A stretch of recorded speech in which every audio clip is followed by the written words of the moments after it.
اعوذ باللہ من الشیطان الرجیم بسم اللہ الرحمن الرحیم قل ان کنتم تحبون اللہ۔ یہ آیت بہت معروف بھی ہے، مسلمانوں کو پسند بھی ہے۔ ہمارے ہاں جو وعظ ہوتے ہیں، تقاریر ہوتی ہیں، تو اس کے اندر بہت کثرت سے کوٹ ہوتی ہے، قل ان کنتم تحبون اللہ فاتبعونی یحببکم اللہ۔ اے نبی کہہ دیجئے کہ اگر تم لوگ چاہتے ہو کہ اللہ سے محبت کرو، اگر تم اللہ سے محبت کرتے ہو فاتبعونی، تو میری پیروی کرو، میرا اتباع کرو۔ یحببکم اللہ، اللہ تم سے محبت کرے گا، ویغفر لکم ذنوبکم، اور تمہارے گناہ بخش دے گا، واللہ غفور الرحیم، اور اللہ غفور الرحیم ہے۔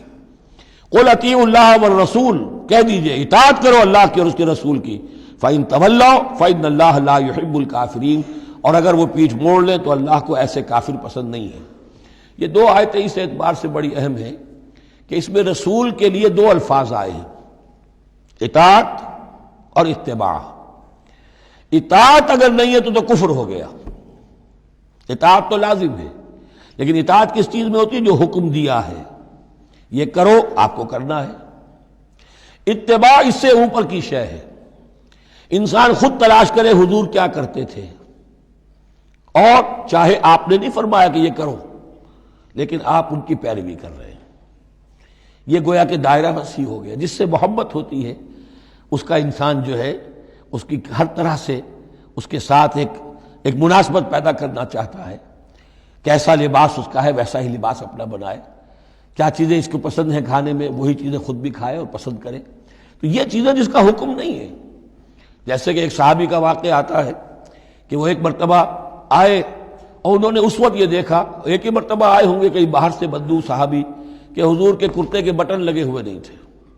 انہوں نے ساری عمر پھر اپنے کرتے کے بٹن نہیں لگائے۔ حضور نے حکم تو نہیں دیا تھا، دیکھا یہ کہ محمد اس شان میں تھے اس وقت، تو پھر اس کے بعد اسی کو لازم کر لیا۔ اس اتباع میں یہ بات بھی آ جائے گی کہ اگرچہ دین کے کچھ تقاضے ایسے ہیں کہ جس درجے میں محمد الرسول اللہ صلی اللہ علیہ وسلم نے ان کو پورا کیا، اس درجے میں پورا کرنا کسی انسان کے بس میں نہیں ہے، پھر بھی اس کی کوشش کرتے رہنا یہ اتباع کا تقاضا ہے۔